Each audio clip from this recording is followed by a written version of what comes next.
what I'm realizing more and more is that we've just stumbled into I don't even know how to describe it. It's this it's a renaissance, but it's so much more, because what I'm getting through from the work with Heidegger is that this is about the entirety of the world spirit, coming to terms and recognition of what the cost of statism has done. And also that we're trapped in this infinite cage, that there's literally no way to extricate ourselves from it except through cryptography. Just because the panopticon's too large, it's too powerful, it's too all-seeing. And the only way to technologically reverse it is to rebuild the web with its backbone being built on top of cryptography. And Bitcoin seems to be this nascent backbone of it.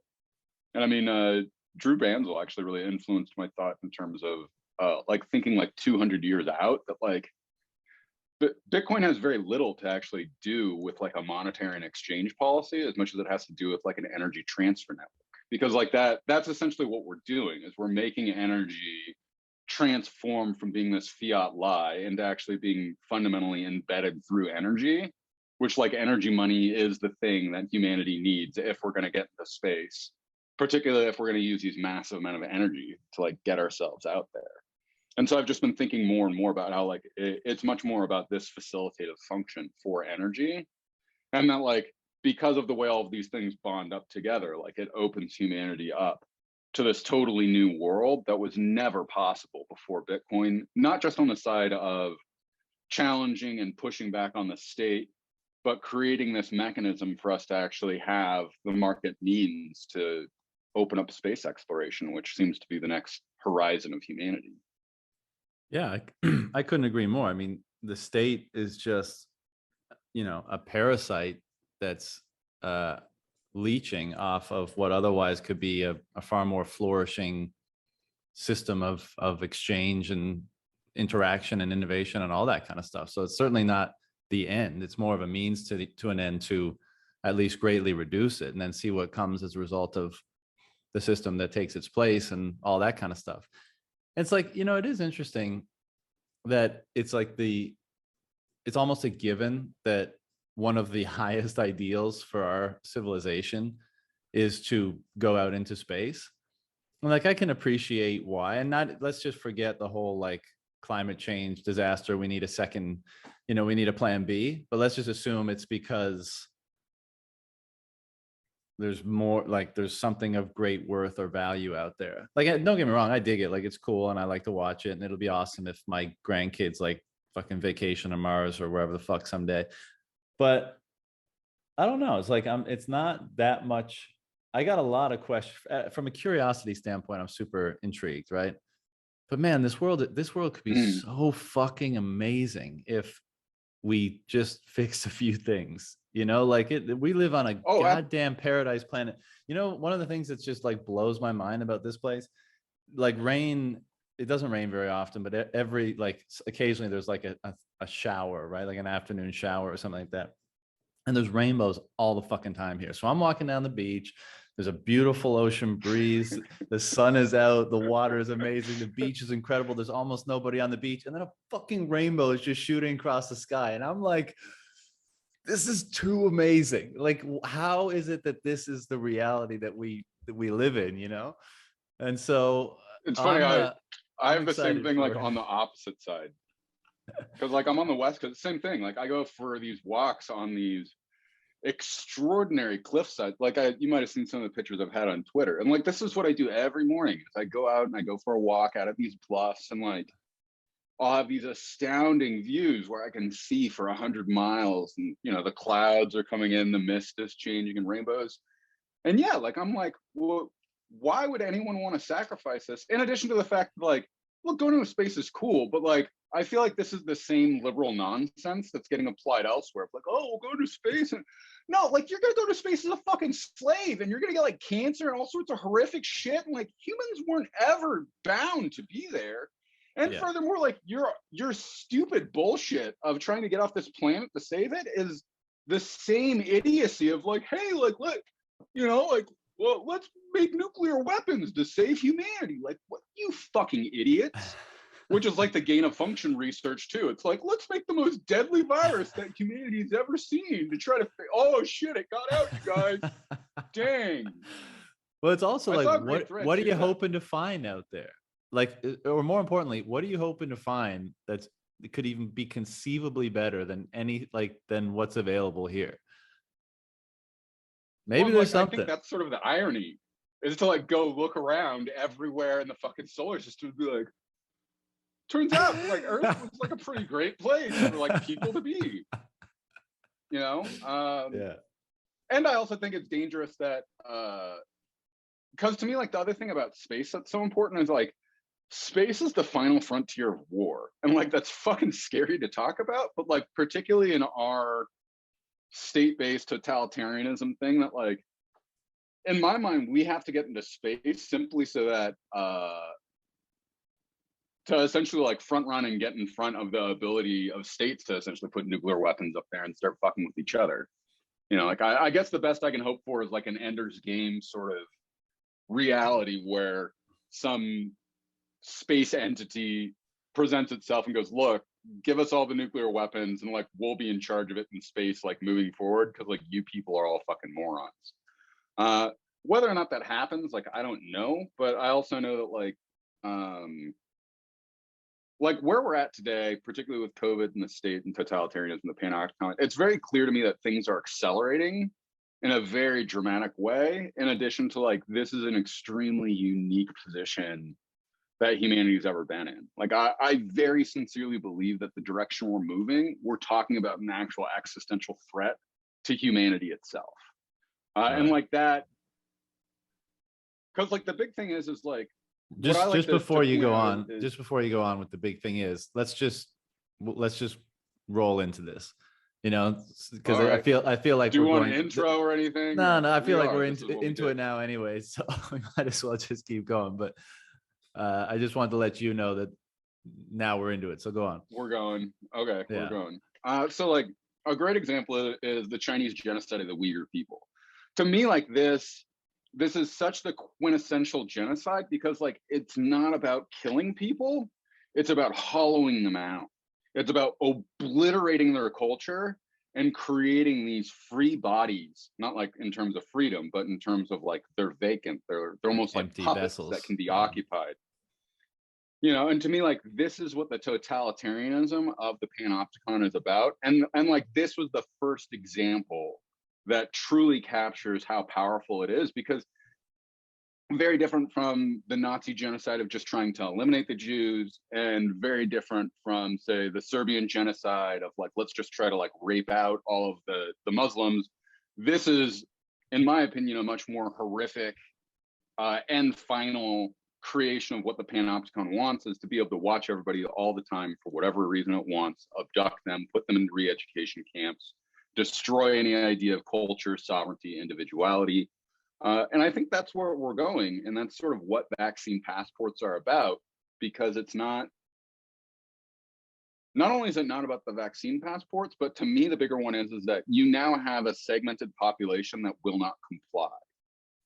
And it's about making sure that those people that don't comply get put in, you know, whatever sort of authoritarian camps that are created. And so like with this being what's going on, I think that we've actually, and this is why I talk so much about the theological and the astrological stuff, is to me, this is actually astrological. Because like if you put all humans in this same modeling of what's going on in China and how the Uyghurs are being treated, this creates something that, in my opinion, we're not humans anymore. We're some sort of biological machine. And that's what the state wants, you know, like it really fears the idea of self-sovereign individuals that can think and do things outside the box and react.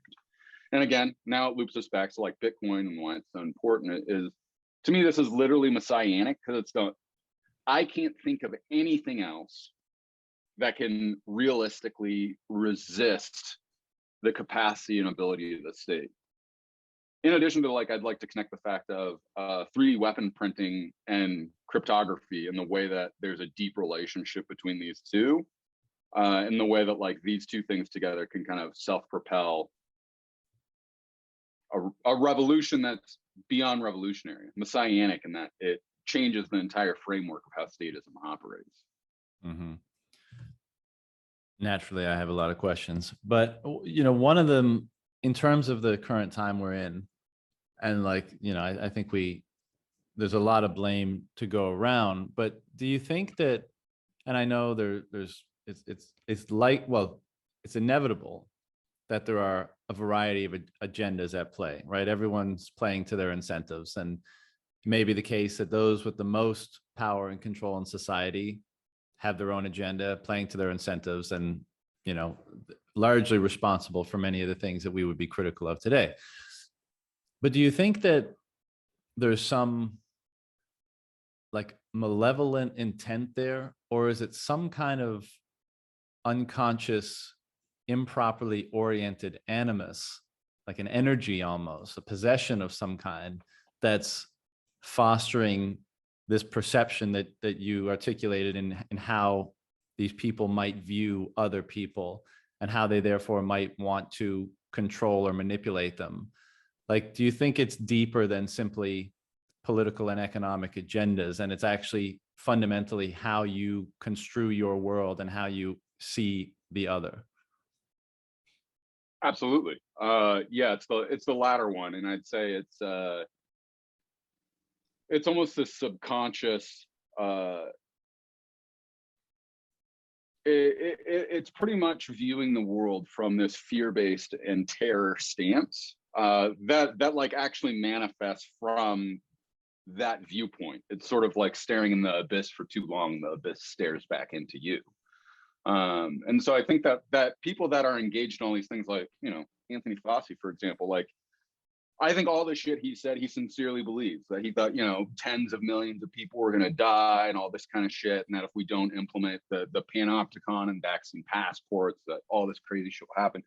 None of it's true. And it's kind of embarrassing to think of the sacrifices that are created in that. But this is just part of how people govern themselves when you govern purely through fear. And to me, like, that's the entirety of like what COVID has been about. And I would also connect it to fiat money, is it's always about fear. It isn't about enabling and empowering. It's about the fear of what happens if we don't do X, Y, Z, A, B, C. And it's really important to understand that this fear predication of governance, that's one of the things I've felt very strongly about what's going on here in the United States, is I'm so hungry and desperate for true leadership, of someone to say, look, yes, it's a disease, people can catch it, whatever else, but to say, look, we're not willing to sacrifice our forms of life anymore. It is important for us to quite literally face the world openly and to not hide behind something. And I think that's a big part of what's going on, is that the entire apparatus of politics at this point in time is only occupied by people that understand this game of utilizing fear to manipulate people. And I think it's quite extraordinary, actually, that I have a very difficult time recalling any politicians that operate in a different direction about really trying to empower individuals at this point in time. So, I do think that, and not to say that there aren't malevolent people out there. I think the vast majority of people don't engage in that in any sincere way. And I think mostly what's going on right now is just the banality of evil at play. People are like, look, I follow orders. To me, that's the highest value. I'm not supposed to look at these other questions. That's not my obligation. And it's no surprise that like this deep into statism, that we would find that most people that are part of that occupy that same place of where it's not their duty to question those things. And I mean, the best example of that is to me, I'm violently anti-war, and anytime I talk to people about the idea of taxation and why, like, and how like it's absurd to pay this money so that bombs can be used to go blow up brown people, and there's always the prattle that they utilize, to try to justify everything that's going on. It's just jibber jabber, and at the end of the day, they don't address the actual topic of what's happening is immoral and wrong. And, so yeah, I think it's this unconscious thing that's operating from a place of And I don't think it has any words, actually. Like, I think it's a purely emotional experience of fear, and that's why it's so subconscious, is because it just permeates throughout their entirety of their being and is inherently how they respond. Yeah. Yeah, that's kind of my thinking on it too. And it's interesting, you know, you in one of your pieces actually, you quote Carl Schmitt and you say all significant concepts of the modern theory of the state are secularized theological concepts. And I do wonder, you know, I want to not overstate the detrimental effects of a lack of faith or spirituality, because even in eras that ostensibly had those like high prevalence of such beliefs, the state was very overbearing and tyrannical, and or at least it had the capacity to be. But it does seem like today, you know, this fear that we're talking about is like basically what where does that fear come from? Why does it manifest or fester? And what are typically have been or could be the different things that would assuage that fear or recontextualize it in a way that's more healthy and allows for perception and behavior that is more moral or more collaborative or more freedom oriented. And I do think it seems to me that it's fairly rational that if you want to exacerbate that fear, then the materialist reductionist worldview is a pretty good way to do it, because you're left in a position where you think everything is mechanical, there's nothing after this, there's no meaning.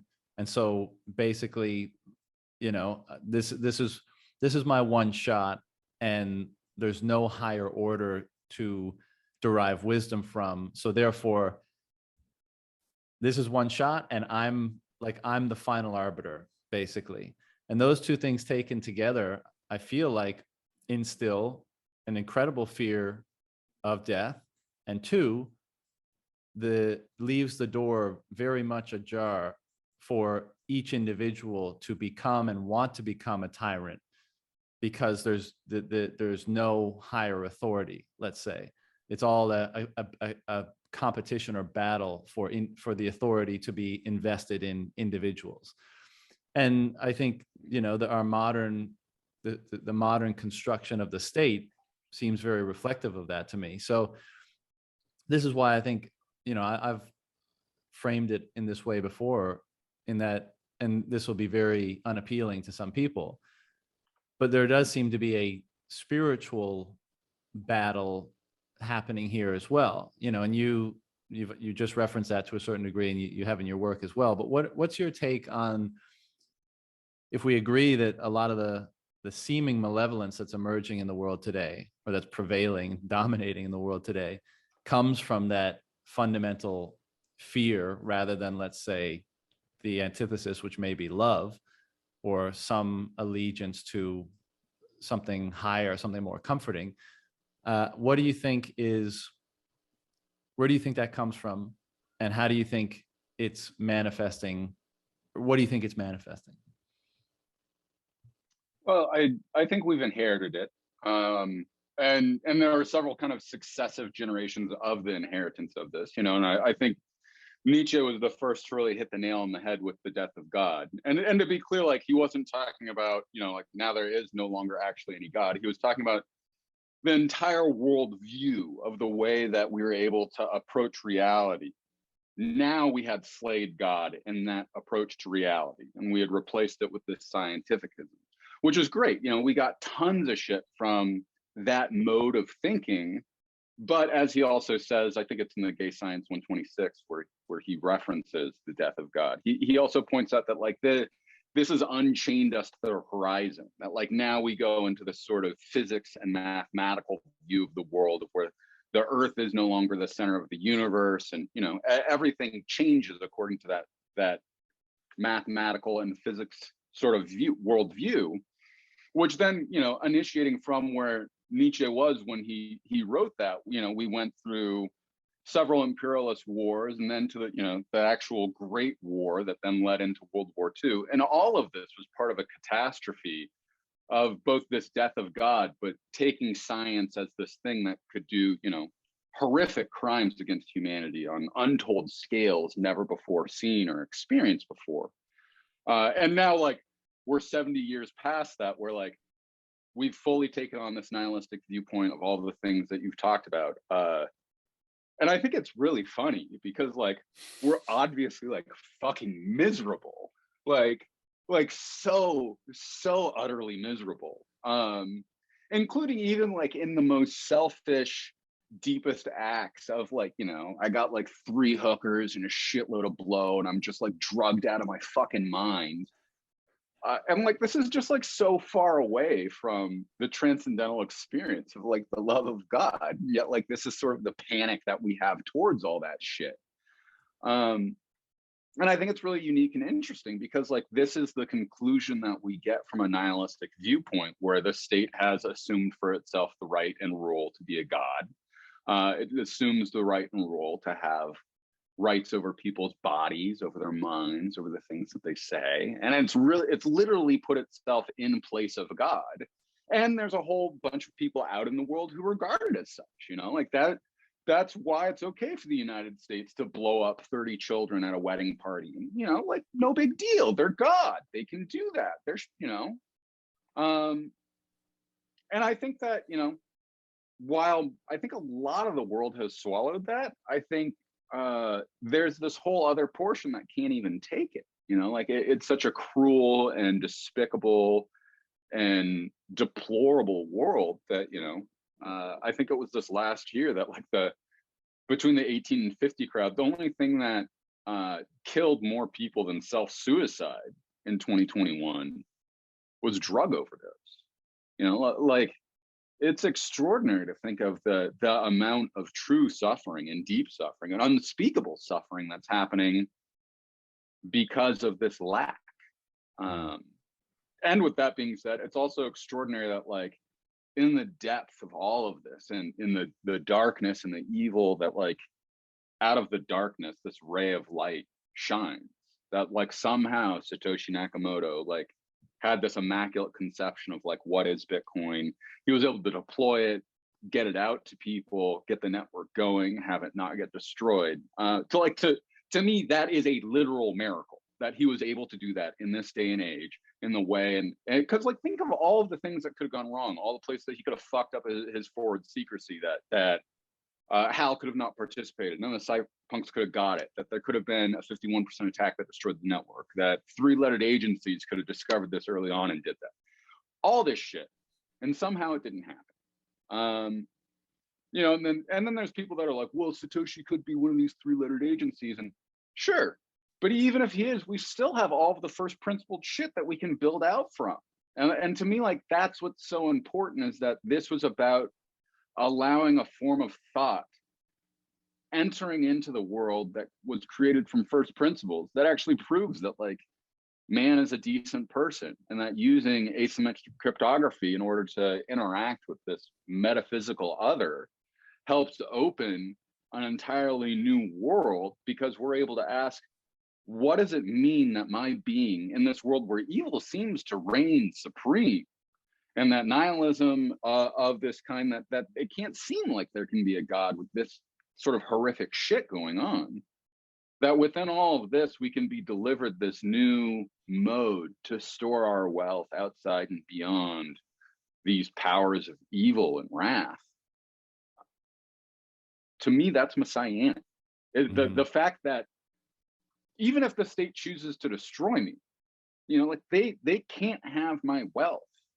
And that is so fundamentally different. And particularly when we look at the fact that we exist in an advanced, globalized, technological, capitalist world, the fact that in the depth of that, I can now extricate my wealth, it's so perfect, you know? And like, I have to imagine that this is part of God's grand plan. Because like, you know, if somehow we got something like a Bitcoin 500 years ago, like it doesn't really matter so much. Fiat money hasn't came to take over everything.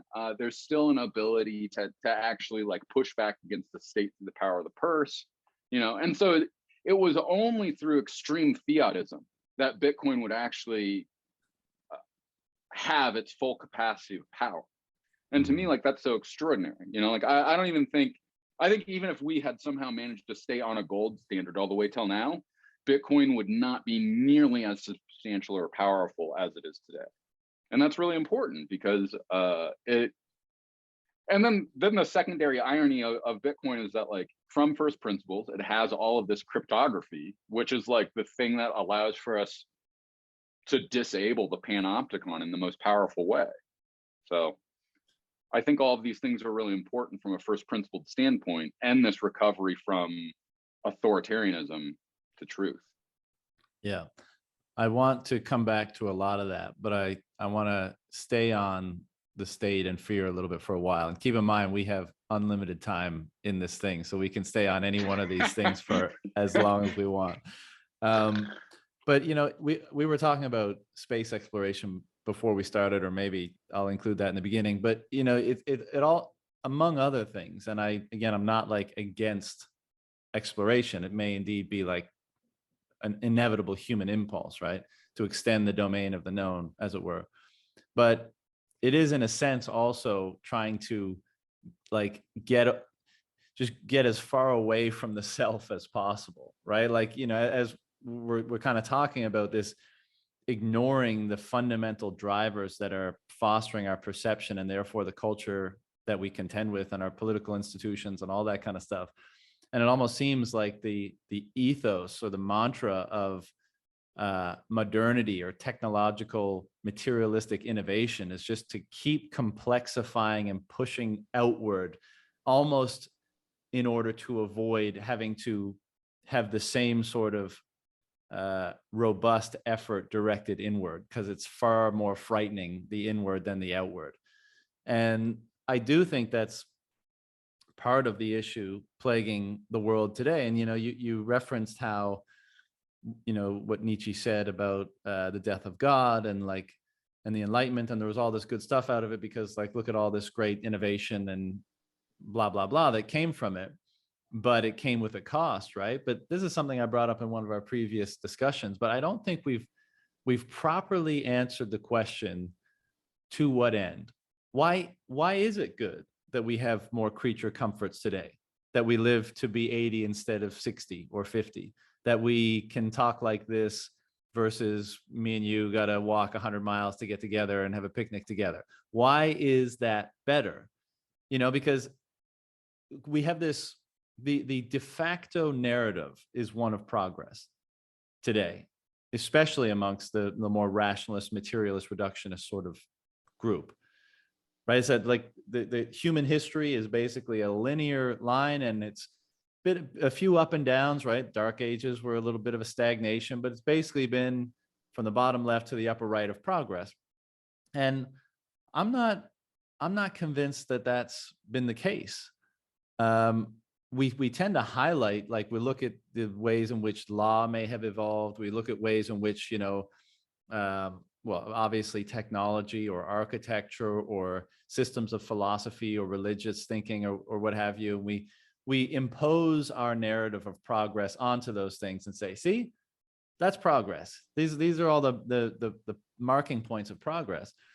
But, you know, to my mind, to sum it up perhaps in an oversimplified way, it's like, sure, we can have a colony on Mars, and we can have Netflix and iPhones and all the rest of it.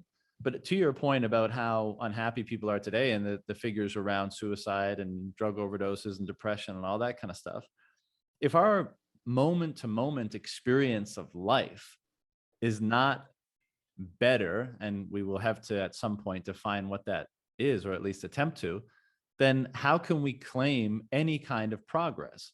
Why is it de facto better that I have 20 more years to live if my moment to moment experience of life is worse, not better? You know, and so I'm interested in exploring this aspect of things with you. And before I share any more of my thoughts, I want to hear your kind of immediate reaction to that.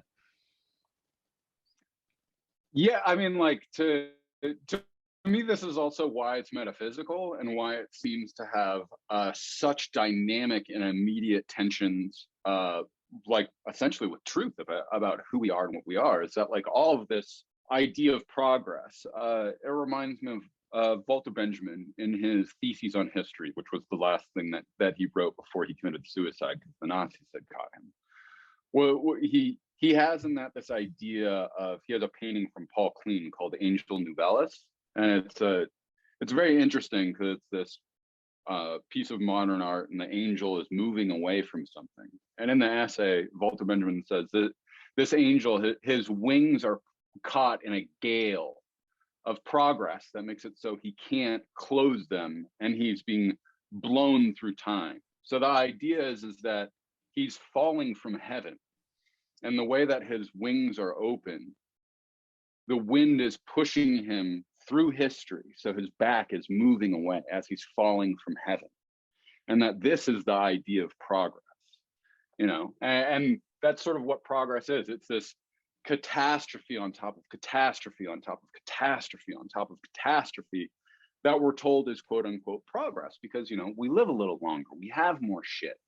But if you look at stuff like statistics around suicide, since we started recording them in the 1890s and up and to the right, you know, what does it mean? And to be clear that, like, suicide was considered such a sinful and horrific thing to do, you know, and it still is today, but you know, when we came from a more religious society, it was much more rare to happen. And I think that that's part of what modernity is about, is that you know, and like, this is just pure propaganda. If you tell people long enough that, like, what's going on is progress, they believe it's progress.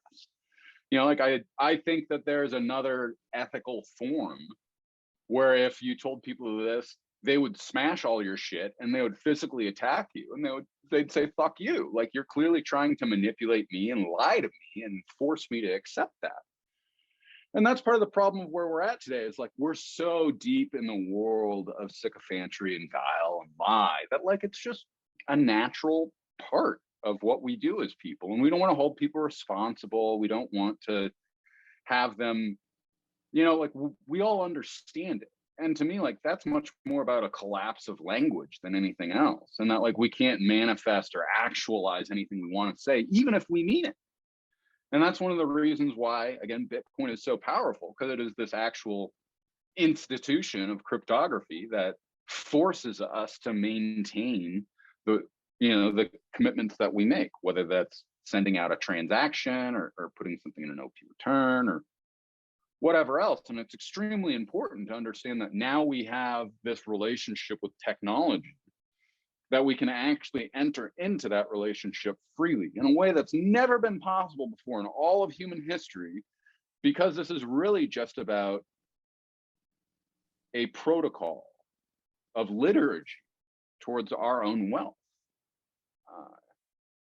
You know, and we had to make this liturgy, you know, Satoshi made it for us, and we can all verify it for ourselves, but the absolute demand of this liturgy was necessary because there's no other way to get back to truth and to have that kind of accountability towards it. You know, and so, like, I also want to emphasize, like, I very, very, and this is why I think we can recover all of this too, is that, like, I very sincerely don't believe there's, like, evil dudes out there being like, ha ha, like, I'm gonna get more money from all.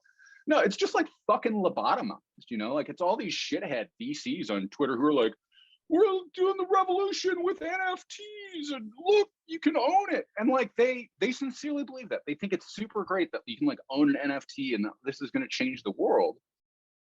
But it's just the same lobotomized bullshit of that they're so deep into the mess that they're in, they can't realize that this is all just fucking nonsense versus what's really going on.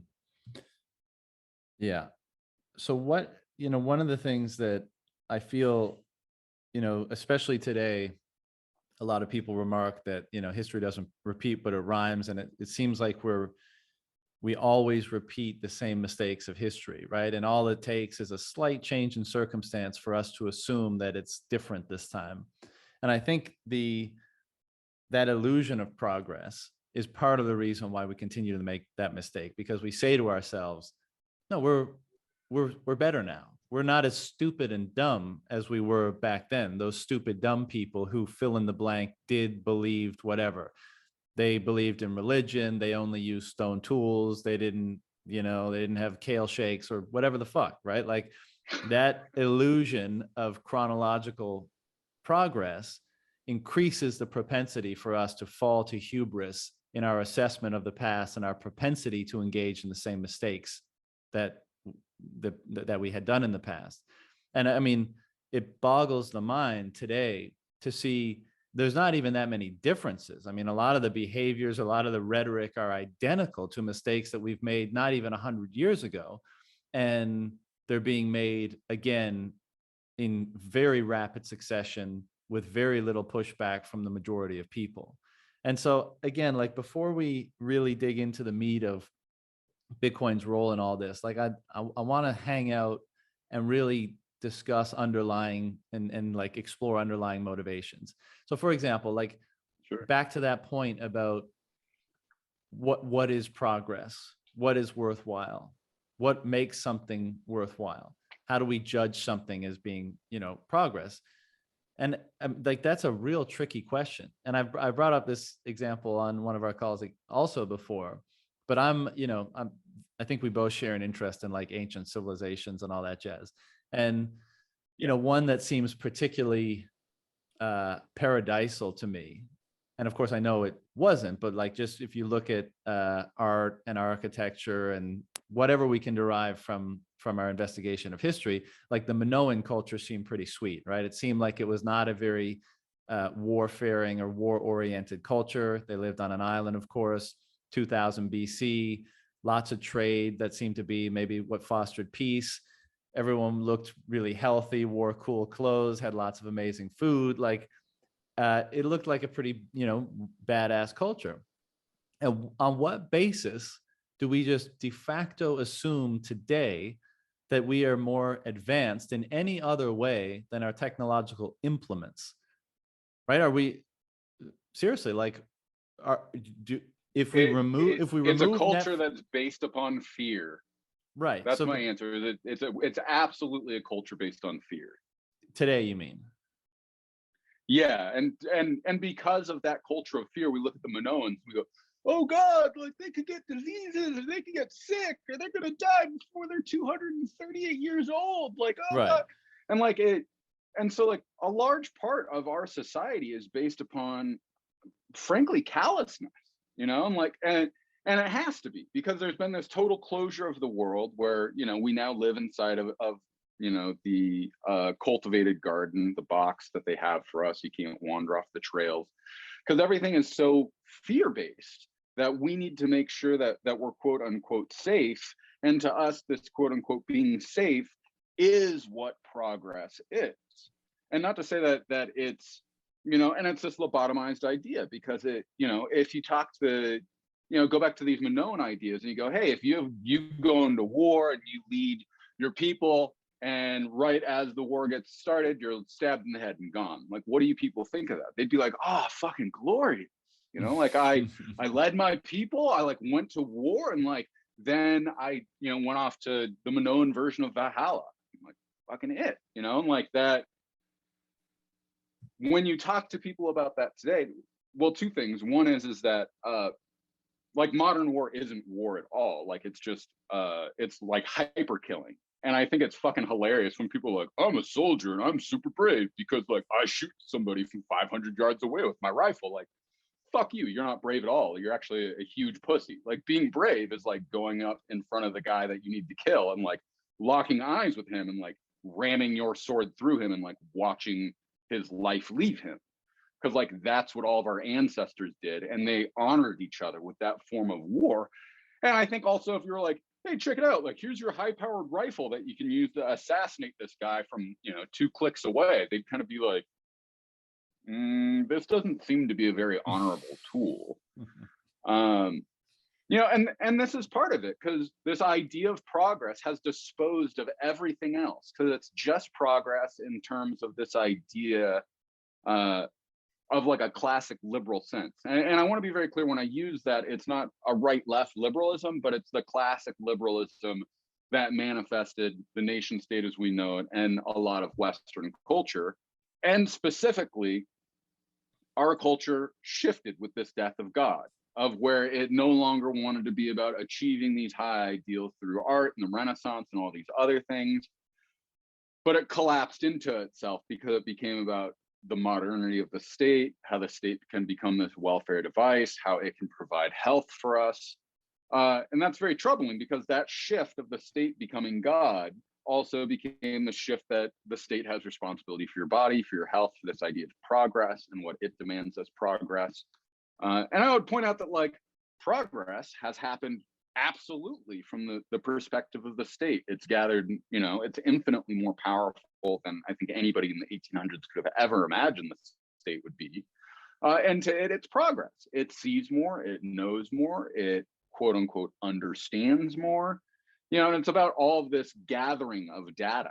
And I think to me, that's one of the great errors that has been presented, is that through the quote unquote dataization of what's occurred, that like we can be like, oh, look, like less children are dying in the 20th century than the 18th century, so we must be better. Well, it's interesting because like my response to that is like, okay, so, you know, before 1800, about, I think it was like I think it was actually like 1 in 4 children died before the age of 5. Like that's horrific, and it's wrong, and it's terrible, and we have to do everything to prevent that, right? Well, what I'd counter is that because going through this experience of, you know, likely if you have a child, there's a high probability that they could die. If you have a child that dies, you're probably going to have a lot higher value towards the life of children when you encounter it. It's probably also going to emotionally affect you to be different, to think about those children differently. It's also going to have you approach life in a totally different way, knowing that your child could die pretty readily or quickly. And same thing goes with all of the other health ailments, you know, and this kind of brings us back to the beginning of all the stuff that we were talking about of we have this very inauthentic relationship towards death, where we don't think about it, we don't consider it, we don't allow for it to be part of our society. And that inauthenticity has permeated everything. And that's why fear is such a fundamental component of this society, is because it absolutely demands and needs to have fear as a predication. Because if we authentically deal with the idea of death, that means we have to authentically go through the angst that occurs with it, and to try finding meaning in our life now, currently, today, with the knowledge that we will die. And to me, everything in modernity is about preventing those thoughts from happening. It's about trying to make it easier, more comfortable to try to avoid it. And I think what's so interesting for myself from a personal standpoint is watching people that are very old going through the process of death, as I understand it, and feeling that it's really unfortunate how many people that, as I watch them go through these stages of death, it's not this courageous meeting of death. It's this struggle to cling to life, to so much so that, you know, like, you know, I think about my own grandfather, who I love dearly and thought was an extraordinary man, but because of the way he clung to death too, because of the way that this culture made it, you know, he was a shell of himself by the time he was dying. You know, and I think that there are many ancient cultures that I think if they saw that idea as opposed to greeting death, that like they would find that something very specifically horrific and disgusting. You know, like they would almost see it as some strange bridge between not being quite alive, but not being quite dead. And I think that that's really important, because by not authentically dealing with death in a meaningful way, we've produced an entire society of inauthenticity that is based around fear.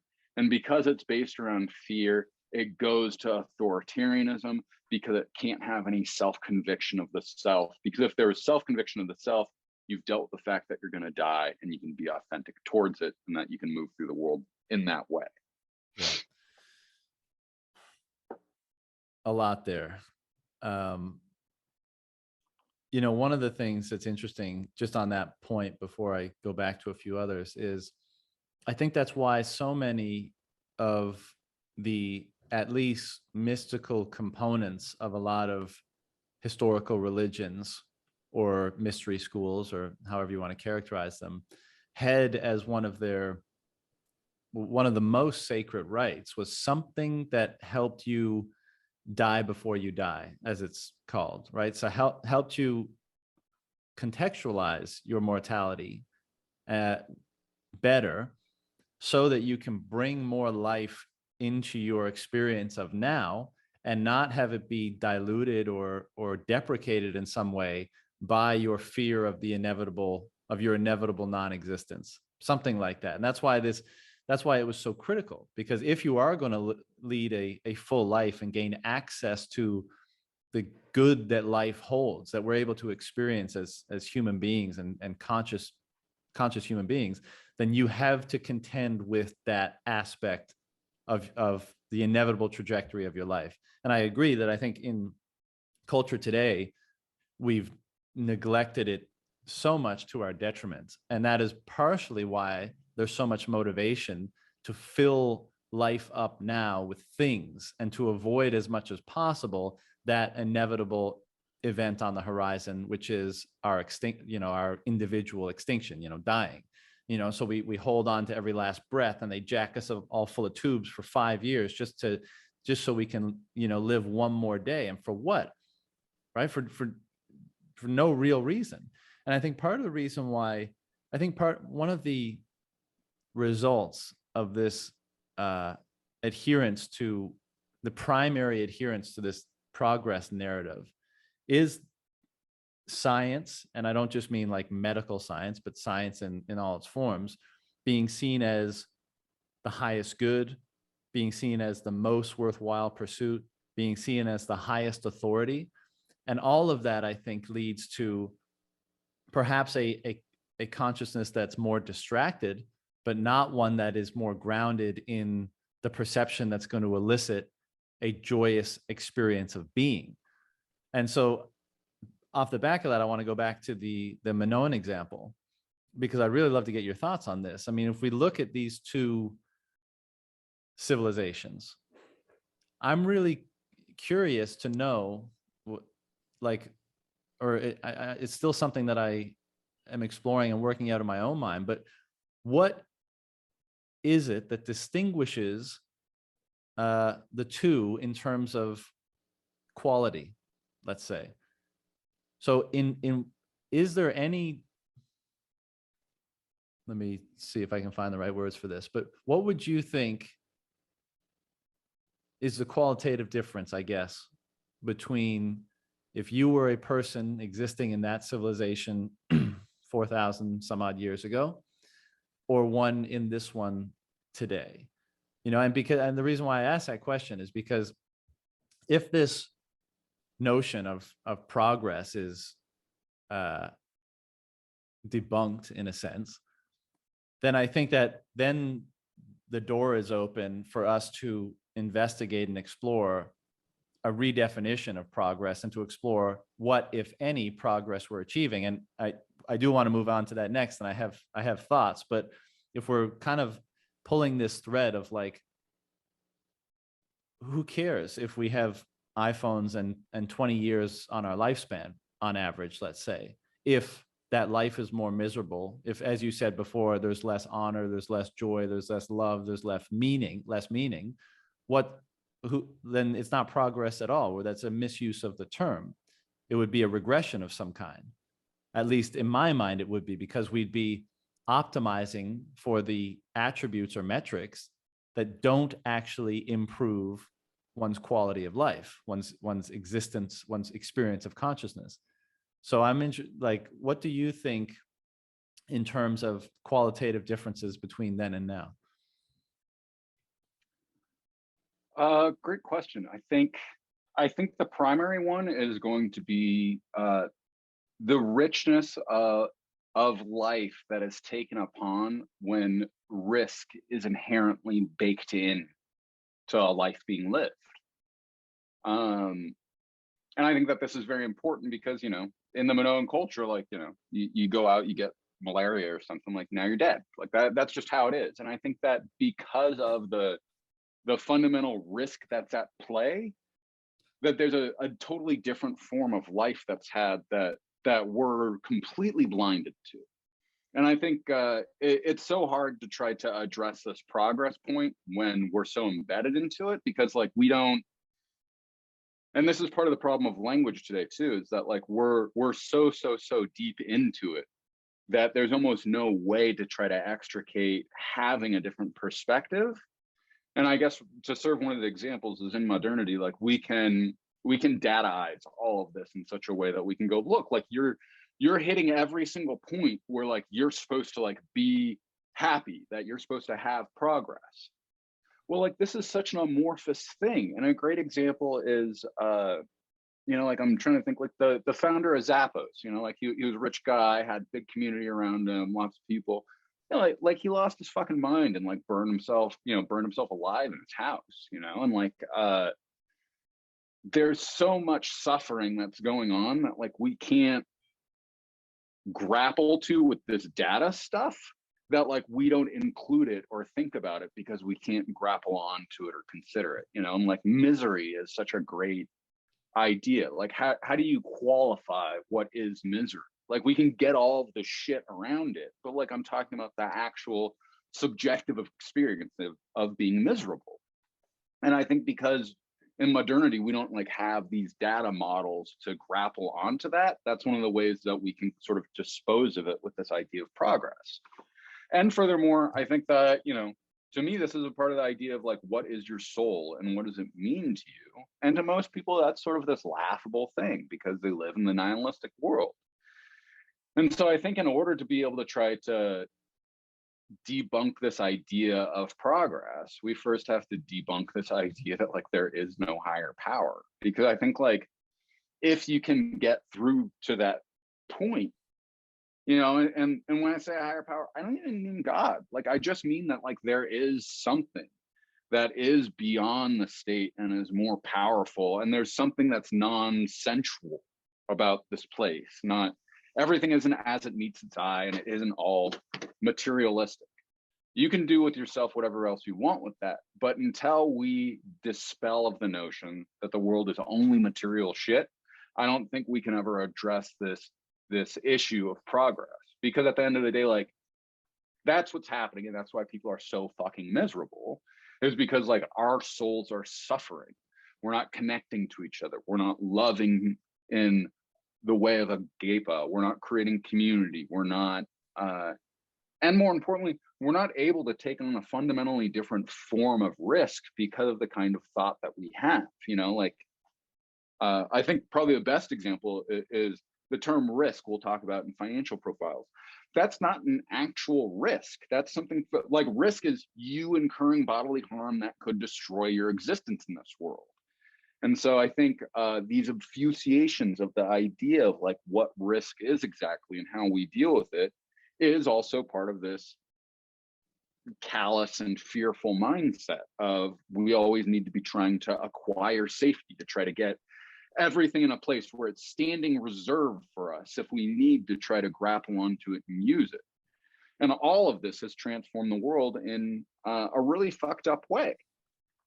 And with that being said, like as dark as all this shit gets, like the other part can't ever be extinguished. It's just fundamentally impossible because like that's the true essence of humans in the pursuit of trying to discover what is truth, what is the meaning to our life here, what does progress mean.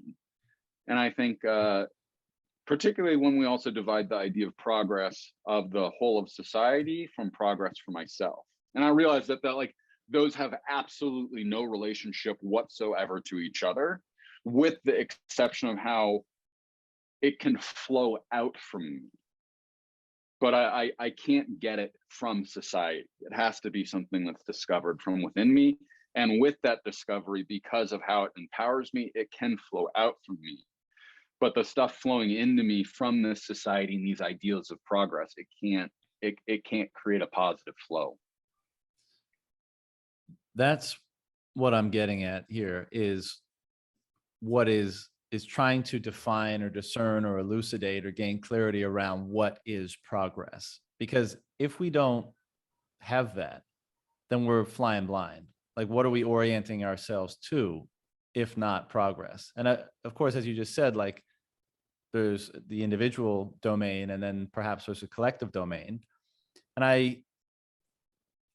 I think there is a relationship between the two, although we can explore that in a couple minutes. But and I think this goes back to that point of why did, and this is another thing that really annoys me about our current time, but we have all of these ancient traditions, and there's a lot of wisdom and insight, hard fought, that comes from our investigation of our ancient cultures and traditions. And they're done away with so willy-nilly just by virtue of the fact that they came before our current elevated, more along the chronological progress timeline of today, right? So I think a lot of our predecessors were, yeah, sure, they lived in marble houses instead of wood and fucking asbestos. Okay, does that make them any less capable of inquiring into the nature of being, into the nature of value, into orienting oneself in alignment with what might be most worthwhile? I don't think it does. And I think it's amazing. This is another thing that I like. Not only did they pursue those questions, basically, what is the meaning of life? What does progress look like? And as we said before, one of the ways that they engaged that was, you have to die before you die, in order to kind of relinquish the material primacy, the primacy of material versus the primacy of something immaterial. And dying before you die and having that experience of perhaps ego death is one of the ways to do that. But it's not just like, I look at something like Eleusis, right? I presume you're familiar with the Eleusinian mysteries, and yeah. as like it seems like these were ongoing mysteries even prior to the ancient Greek world, and then they were integrated into the ancient Greek world and survived there for thousands of years. And then perhaps after the fall of the ancient Greek world, they disseminated throughout different pockets throughout the Mediterranean and further afield. And in other regions of the world and in other ancient cultures, there's similar institutions that were erected. And to me, it's mind-blowing, whether we're talking about, the Eleusinian mysteries, or whether we're looking at, ancient Indus Valley civilizations like, Harappa and Mohenjo-Daro. And you look at what constituted the bulk of the writing and the iconography and the art of these periods. And it was like such a devotion to those inquiries and to the insights and wisdom that were derived from them, and to holding them up as the utmost important experiences or practices or systems of the culture. And like, to me, it's so amazing, because we have so little of that reverence in our world today. And it's amazing to me that, and like, you and I might be able to say, yeah, of course, like those experiences are really important. But even for someone like myself, I'm like, I try to empathize with being a member of a civilization for whom that was always front and center. It's like, there were other pursuits, of course. There was, daily life and architecture and trade and all this kind of stuff. But the front and center thing that you would see in the temple walls and in the only available texts and in the core of the civilization of which you were a part were these pursuits.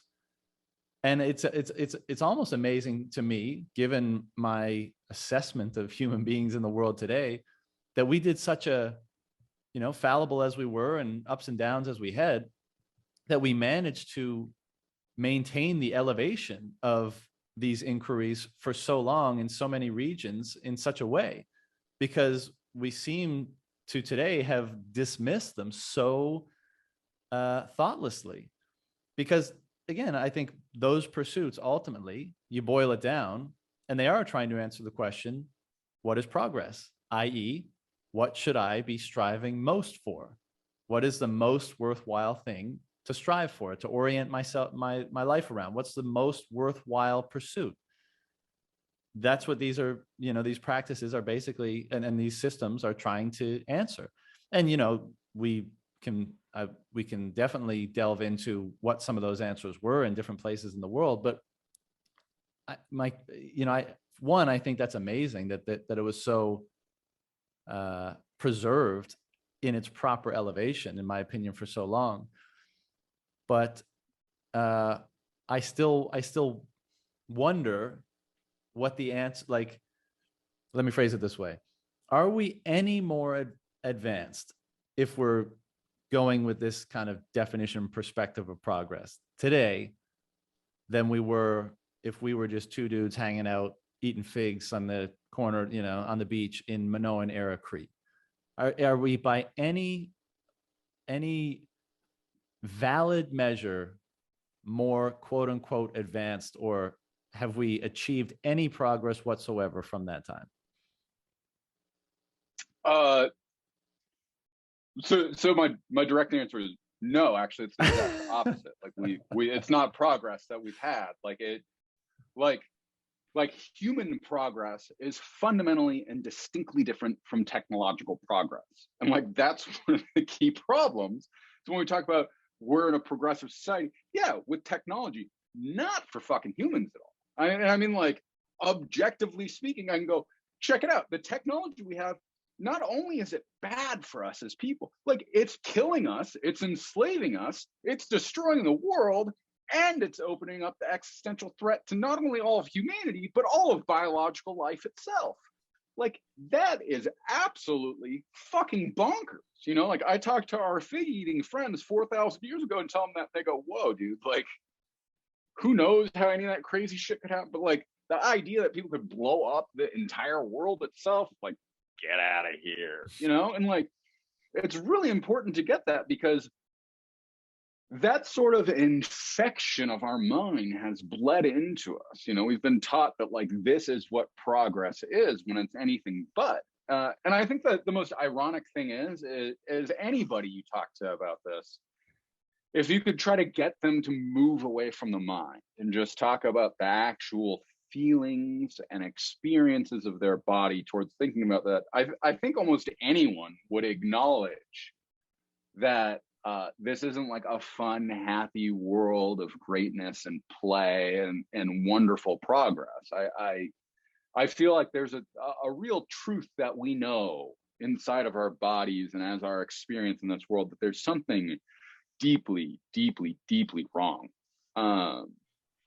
And so like I think this false notion of progress, we fooled ourselves that because we can get these data sets that we can say, well, we got some more shit, that we truly believe that we are better. But I think the sincere experience of people's bodies and who they are, like there's a handful of people that I could say, oh, like that person is truly happy and like they've had personal progress for themselves in folds and magnitudes. The only people I know about that do this are people that are super focused on their own spiritual development. They like meditate hours every day, and like this is a big part of their commitment of being in the world.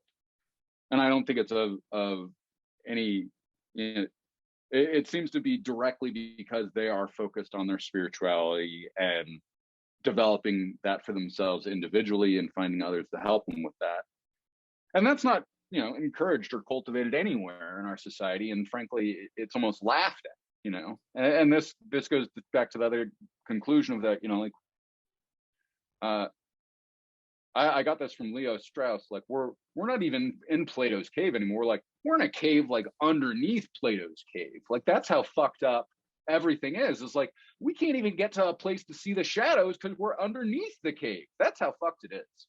And I think it's really, really important for people to meditate on this, because for all of human history, and I guess to address your idea of that, like, I don't think these values were held high for that long. I actually think that is what was absolutely and completely normal, and that's part of being truly present.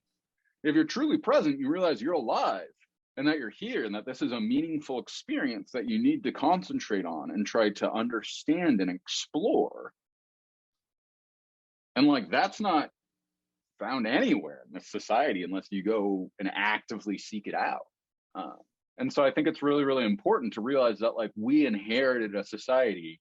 And again, getting back to Nietzsche and the death of God, that's the dividing line where we came from. God is dead. People don't think about or are concerned with this anymore. Let's move forward with technological progress in place of personal and spiritual progress, which has inverted all of these functions. So like, yeah, sure, we have material progress abound, and that has came at the direct personal spiritual suffering of each and every one of us to have to go through this world as it is.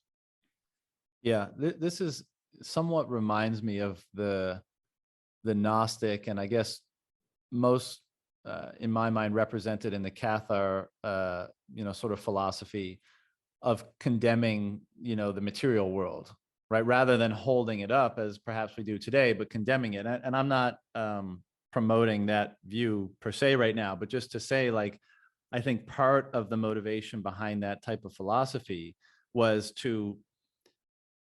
recognizing the primacy of the internal world and deriving peace and joy from the landscapes and the wellspring perhaps of meaning in there, and making the material world subservient to it. But also perhaps why they condemned it is recognizing the tendency to attempt to manipulate the material world as we do. We try to meet our needs. We try to make our lives more comfortable, more convenient. We try to expand our domain of control. We try to make things more convenient. We try to give ourselves more time, et cetera, et cetera. But the propensity for that process playing out to ascend to the top of a type of value hierarchy or a meaning hierarchy, and therefore the latter, the internal, where perhaps we might agree, where it's genuinely to be found, becoming subservient to those material technological pursuits, and that inevitably leading to bad outcomes, and why it may for them have constituted basically the basis for their faith, because they saw it as being such a important dichotomy or pitfall to avoid. And that's an interesting take on things, and it's worth noting that they were all massacred in the Albigensian Crusade. I believe it was Pope Albigensian. Someone will have to fact check me on that, but sent out the boys to clean them all up, right? Because they weren't thinking in line with the dominant orthodoxy at the time.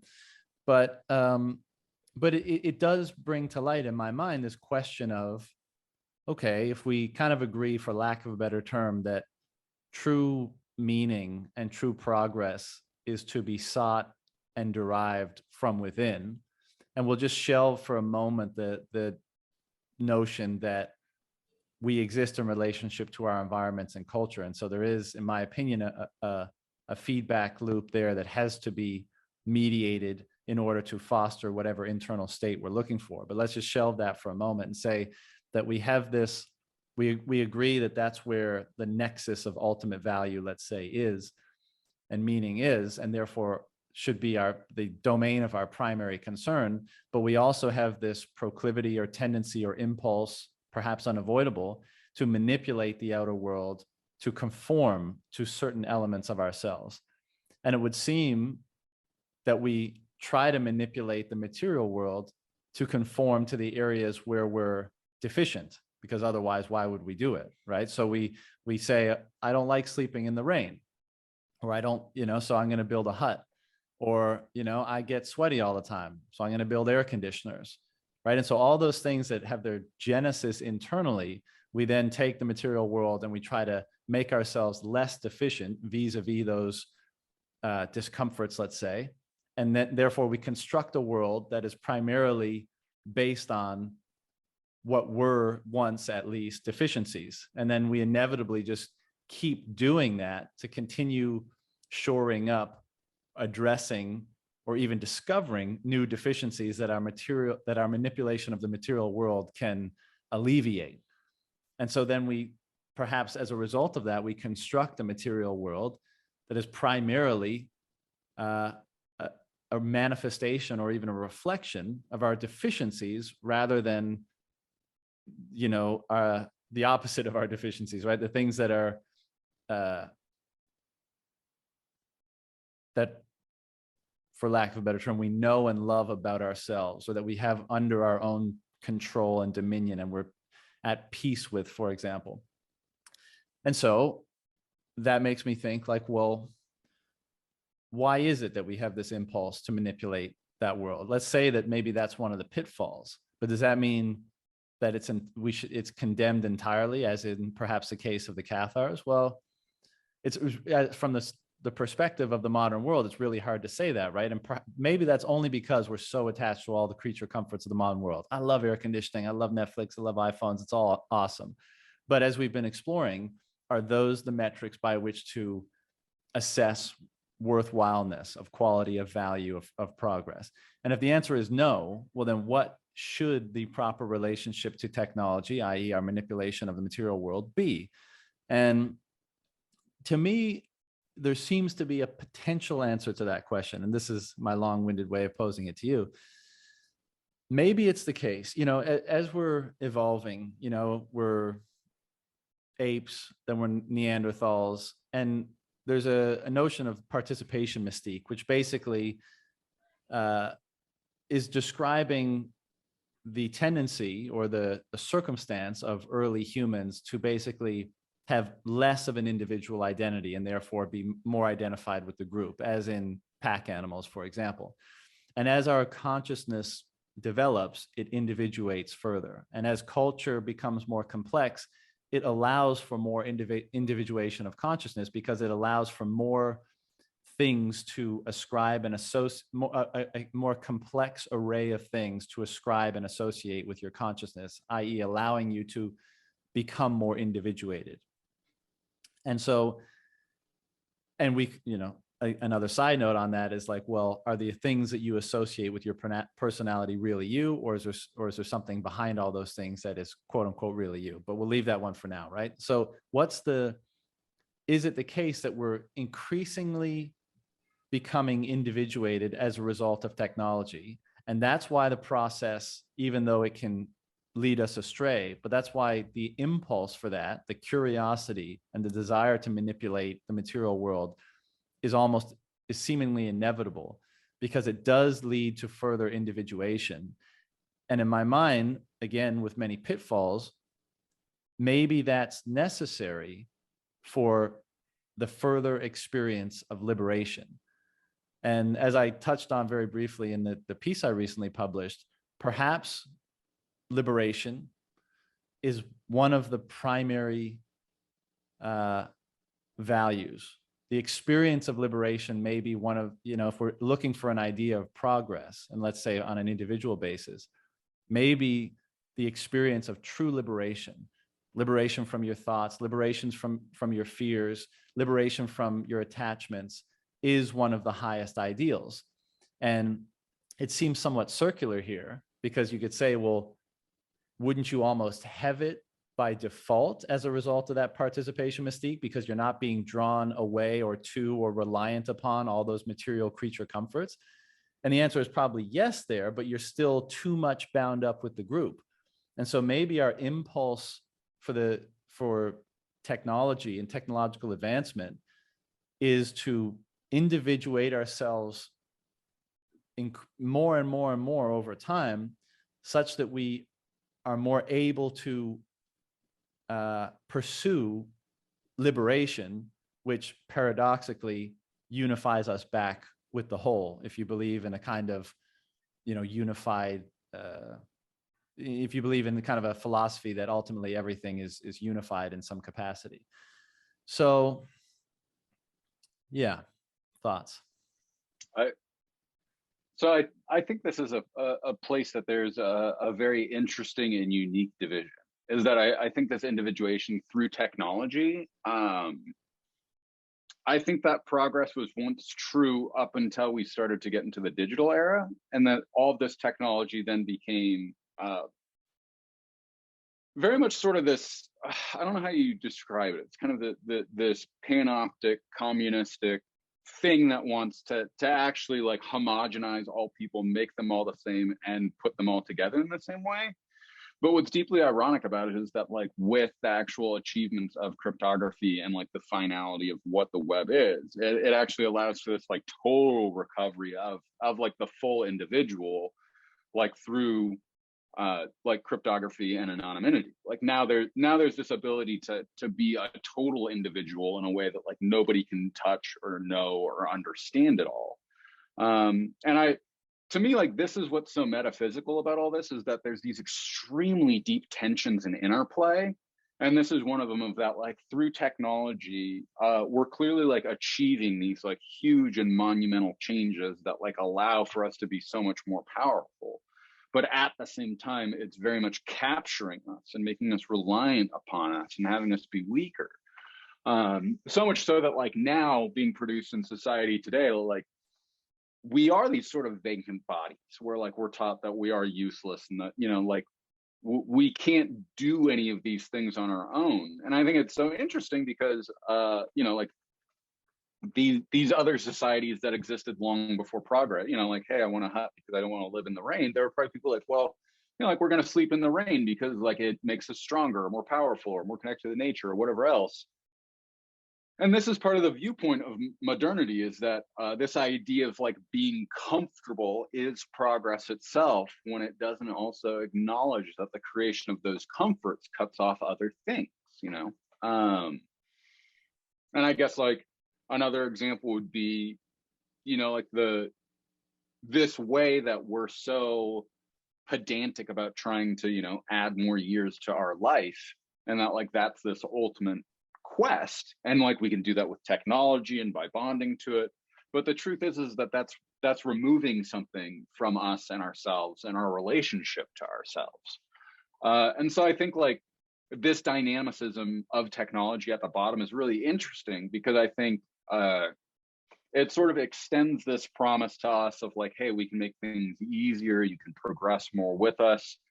But as we enter into relationship with us, it sort of breaks us down and makes us weaker and more reliant upon it.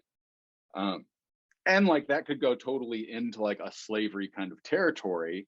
However, because of the way that the interweb is manifesting both cryptography and pseudo-anonymity and you know, total anonymity, that there's, I don't know what you call it, but almost this like dividing function of where we get like the most radical form of individual, and we get the most radical form of like communalism, you know. And like to me, like this manifests itself in Bitcoin with Satoshi Nakamoto. Like Satoshi is this like anonymous person who like nobody knows and hopefully nobody ever will know, and like I'm in a free relationship with him vis-a-vis cryptography because of how we interact with each other. And to me, like that's like this is this Heideggerian idea of like the first truly free relationship with technology that we've ever created. And it also happens that like it is messianic because it is the first truly free relationship with technology that we have. And so like it reunifies these two divisions that have been happening with technology for a very long time, in my opinion. Yeah, that's a very interesting point. So I want to comment two things. One is perhaps evolution of consciousness is a better stand-in for individuation. You know, if you think about, yes. You know, if you can go back to cave paintings 40,000 years ago, or you can go back to like the earliest, what are they called, like icons or dolls or statues of various kinds that were made, right? And because so little articulation was available to them, you know, articulation of many kinds, words, concepts, forms, their representation of the emergence of those ideas or images in their mind took a very, to us now, rudimentary form, right? And this is part of the process of culture, which is why I say it's a relationship and a feedback loop, because as culture complexifies, we're more able to express the contents that are bubbling up in our consciousness. And so, you know, if you go back 200,000 years ago, there's, you know, basically no representation. There's very basic rudimentary beginnings of tools and that kind of thing.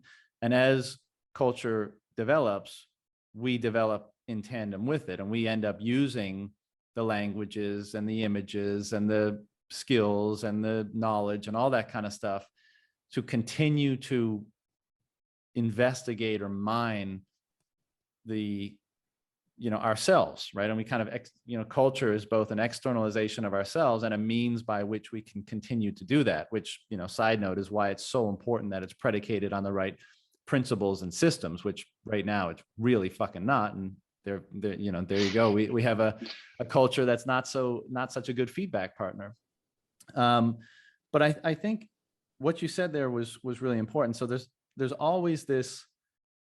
Technology maybe just raises the stakes. It doesn't fundamentally change the game, right? So there's always like, it's either going to be used to enslave you or to free you. Doesn't matter if we're talking about the first, hand painting or drawing or the first coherent phrase that was used or the first hand signals to use or whatever. Like there's always going to be good and bad. And it may be the case that if we accept that technology is going to both reflect and help us to make material what's happening inside of us, we've been talking about these somewhat esoteric concepts around spirituality, which I know, we're both interested in, right? And we pursue them and we have our own practices and that kind of stuff. But it's like maybe the purpose of technology is to help us to externalize that state, but the ability to do that doesn't come without the pitfall of being able to externalize. Let's bring it way back to the beginning. Technology will allow us to make material, to transform our material bodies and reality, and not just the inner landscape, into fear, to use an all-encompassing term, or into love. Right? If we're going to use that as the kind of polarity or the dichotomy between the two essences, as it were, two foundational energies, let's say. And they may not be, but just for the sake of this discussion. And so is our impulse for technology to continually strive toward finding ways to make our exterior experience reflect our interior experience and reflect the best elements of our interior experience? And can we define progress as the accomplishment of that, of turning the best within us into the material world? Kind of somewhat of the idea of the manifestation of the kingdom of God on earth, right? Is that part of one of the points of technology? And the reason why I particularly bring this up with you is because you've focused on in your work, one of the qualities that makes Bitcoin messianic and why it has such an ontological power is because of because of the answer to the question, why is cryptography even possible? Basically, what does it say about reality that this type of cryptography is possible, in that it is a tool to preserve the sovereignty of an individual or of information, more than it is a tool to squelch that, for lack of a better term? And so I'll give you a chance to respond to that for sure. But so I guess what, my direct question is it possible that the impulse for technology, for a pursuit of technology and the material manipulation required for that, while rife with downsides and pitfalls and being led astray in that domain, is it to try to make the outer world reflect the inner world as much as possible? And is that a worthwhile pursuit? A lot there, I know. I think that's like the initiating point of that, that essentially the purpose of technology is to transform ends that we desire into means that we have in order to do that. And I think that for all of human history, from the initiation of that position, it almost always goes awry, which pretty much leads out to most of humanity. But there's these interesting like recoveries where we like come all the way back around and we're like able to actually present something like new and substantial and profound. And that's like these level up like in human consciousness that are really, really important, you know, and like Well, so that's kind of one my of the point. So are you saying that those level ups that are achieved through technology end up through a feedback process, allowing our fostering the continued evolution of consciousness? I guess that's kind of what I was getting at too. Is that what you're saying? yeah, and it's this like super sloppy, like fucked up process where like we Right. almost have to make every single possible mistake beforehand until we can sort of recover it back. And once we do recover it back, like it's pretty badass, you know, because like we had somebody like Jesus who showed up and he was like, hey, check it out. Like you don't have to like kill animals every single time you want something. Like, I'm just gonna die this one time. And like that's fucking done. And to be clear, like that was a technological progress through this idea of spirituality that, you know, like was able to be displayed. And same thing with, you know, like when we got the printing press, it was like, hey, check it out. Like you don't just need to like believe what the priest says because we can like print this shit out and you can like read it for yourself. And these are almost these like mistakes that like upgrade our consciousness that are like really, really important. And I think like that's also where we've came back. And just on your point about like what cryptography does, to be clear, like all of the abilities and capacities of Bitcoin cryptography and all of these things have always existed in the universe. They were just discovered later on once we had all of these much more deep understandings of how mathematics and these things work. But to me, like this is one of the things that displays that like God truly loves us. Is like why the fuck does math have this like ability, you know, like this fundamental aspect of physics has this ability to like protect us in such a way and that we were able to discover it and deploy it and all these things. And also that like it was developed like through the hyper war machine of the state and like its prattling paranoia to like need to try to protect itself beyond all else, that like it somehow delivers to us this piece of technology that can actually like protect us in a way that no institution, thing, government, person has ever been able to do, except for God, you know, and like that's part of what it is that it's bonding us back into his will in this really important way. And to be clear, it's his will, not because like he was like, hey, check it out, I'm God, like willy-nilly, I want this thing to work. No, because like this is part of the entirety of how the universe has always operated at its base, that like cryptography happens to have worked, waiting for us to discover it, to rescue us from all of this fucked up nonsense. And to me, like it's so extraordinary that this is delivered through technology. And part of the reason why is because we're so deep into this technological progress. And I talk about this idea of a totalitarian panopticon that can capture all of humanity. And that's very much where we're at. And within all of this, Bitcoin was delivered to us, this understanding of cryptography and the potential to utilize this technology and these techniques to recover all of this shit and to actually have us enter into a totally different world where we can individually protect ourselves through cryptography and we can still have all of this crazy and cool stuff that's going on with the web. And so I think like technology is the way that we get to these higher and higher forms of consciousness, but it's almost always, I don't want to call it a mistake, but just like a glitch in some way. And you know, to me, the quintessential example is with LSD being developed. You know, like this wasn't, Albert Hoffman wasn't out to like find something to like help give people a different experience of the world. I think he was developing. He was working for Bayer. Wasn't it for like hypertension or something like that? I think so, something like that. But he was working for a big pharmaceutical company, right? Trying to make, you know, a product for hypertension or for ostensibly an illness of some kind, maybe even a modern illness, you know.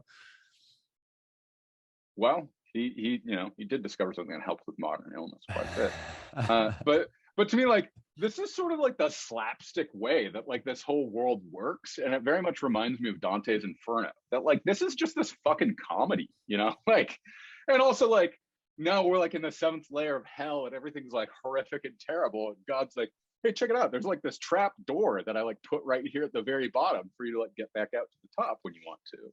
Yeah, you know, like it's pretty profound that like he does that. And to me, like this is part of how he loves us so profoundly.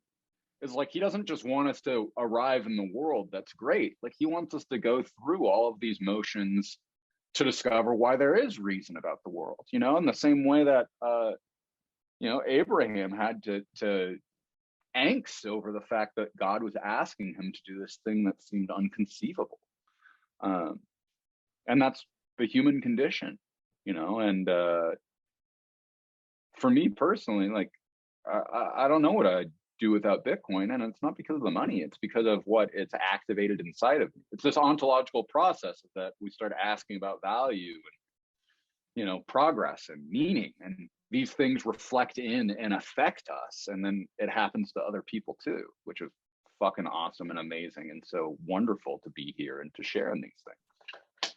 Yeah. You know, and to also point out that these sharing in these progresses and these things, like it's entering into a relationship, in my opinion, with infinity. And I say infinity because of the way that I get to become somebody that I didn't expect myself to be, that I couldn't have thought to be. And I think maybe likewise for you and many others. And that as we interact with it, it empowers and changes us in ways that were fundamentally inconceivable and impossible before. Mm-hmm. I totally agree. And we will definitely crack into that further into this. But, you know, the Hoffman example is funny. And you know, your comment on kind of God having a slapstick sort of humor, you know, it also makes me think that I can't remember where this quote is from, but it's something to the effect like the truth is not long hidden. Because when you mention the LSD example, I'm like, the first thought is, how many other things weren't by happenstance discovered that are just waiting there in the ether for us to stumble upon and fundamentally change the entire world? You know, and maybe there's a bunch, or maybe, you know, because the truth is not long hidden, maybe that molecule and, you know, that experience had to emerge in the world by some order that we cannot comprehend. And it just so happened, perhaps because of the humor of how that force is you know, operates, it came through, you know, a humble chemist in Switzerland doing work, you know, for a pharmaceutical company. And he just gets a little too close to it. And on his bike ride home, you know, a whole new domain of consciousness, or maybe not new, because of course, you know, there was psychedelic compounds in use throughout the world. But you know what I'm saying? Like that access point became available to the world because of that. And is that happenstance and coincidence, and you win some, you lose some? Or is it the truth asserting itself in some, you know, slapstick or comedic sort of way?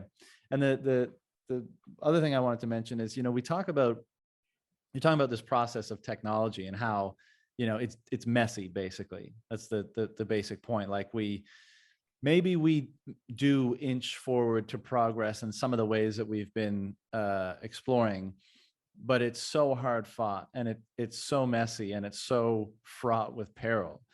And, you know, this is precisely, and I think this is why these mythological and religious narrative stories have been constructed in the way they've been.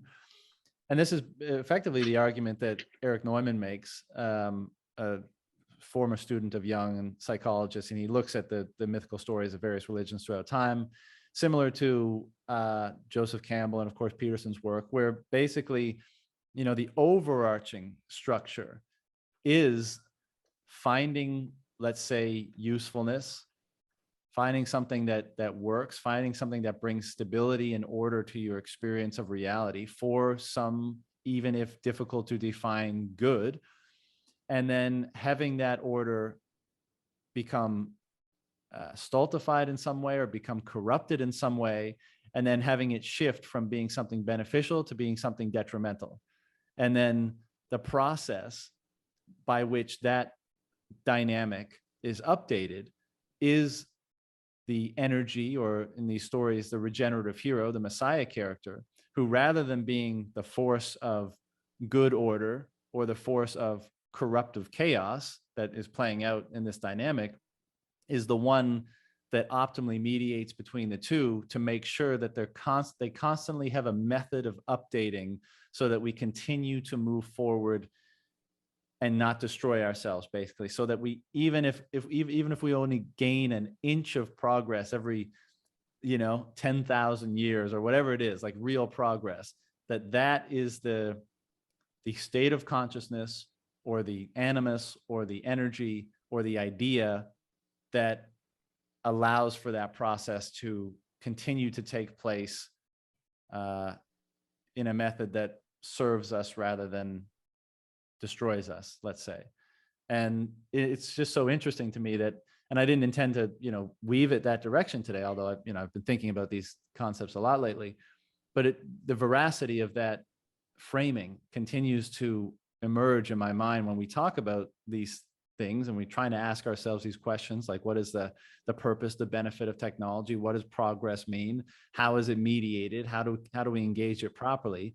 And it always seems to be a recurrence of that dynamic. And of course, not surprisingly, I think that's why, even though most people may not interpret it this way or even realize this, why those stories were so central and constructed in that way, because whether or not they're contending with the internet in 2021 and the state panopticon, or whatever challenges technology was both overcoming and creating in 3000 BC, that overarching framework was the most optimal one to mediate the dynamic optimally. I like this idea of kind of the human or the hero's journey a bit, in terms of, because I think that's what's happening for all of us right now, is we all have to go through our own hero's journey of trying to understand this reasonless world, find Bitcoin or whatever, recover it, use that to reintegrate and essentially be able to move progress forward.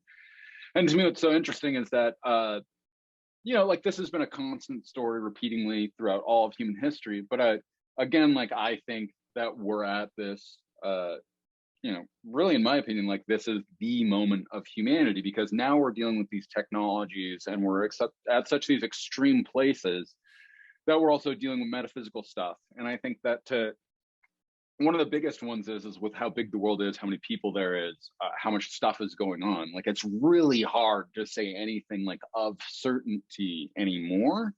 And I think one of the things that Bitcoin and Satoshi did was to essentially from this first principles thing, be look, our physical bodies and the materialism of the world is this huge problem, because it instigates violence, and the state instigates violence and all these things. So utilizing cryptography and bonding it to our economic wealth, we now have this ability to abscond from physicality. And to me, this is this radical break from everything else, because once we take physicality off the table, there's no way to instigate violence against each other, which is pretty much what the entirety of human civilization is about how we can utilize these different techniques of violence against each other.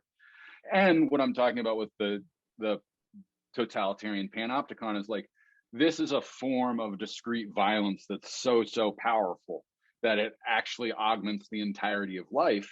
And I mean, to be clear, the man who came up with the panopticon, Jeremy Bethlehem, who was regarded widely as one of the most astounding philosophers of the 16th century, he said about the panopticon, he said, "This is the most powerful idea that I have ever had, and is the most important idea that has been had thus far."